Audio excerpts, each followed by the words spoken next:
నిజంగా నాకు last year national award వచ్చినప్పుడు నేను అనుకున్నా నెక్స్ట్ ఇయర్ ఎవరెవరికి వస్తే బాగుందని నేను మనసులో నిజంగా అనుకున్నాను. కాంతారాకు వస్తే చాలా బాగుంటుంది అనుకున్నాను. రిషబ్ శెట్టి గారికి వచ్చినందుకు సభాముఖంగా I like to congratulate Rishab Shetty garu for winning the national award. And ఎప్పటి నుంచో నిత్య మెనన్ అనేది నాకు చాలా ఇష్టమైన ఆర్టిస్ట్, నా మంచి ఫ్రెండ్ ఆ అమ్మాయి.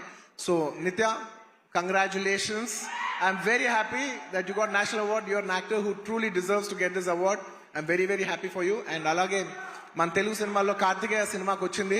మొత్తం నిఖిల్ గారికి, చందు మొండేటి గారికి, అభిషేక్ అగర్వాల్ పిక్చర్స్కి అందరికీ కంగ్రాచులేషన్స్. అండ్ ముఖ్యంగా జానీ మాస్టర్ కంగ్రాచులేషన్స్. మీకు వచ్చినందుకు నిజంగా మనస్ఫూర్తిగా చాలా ఆనందంగా ఉంది.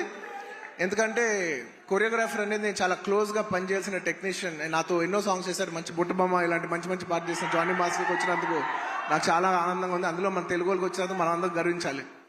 అండ్ ఇంకా లాస్ట్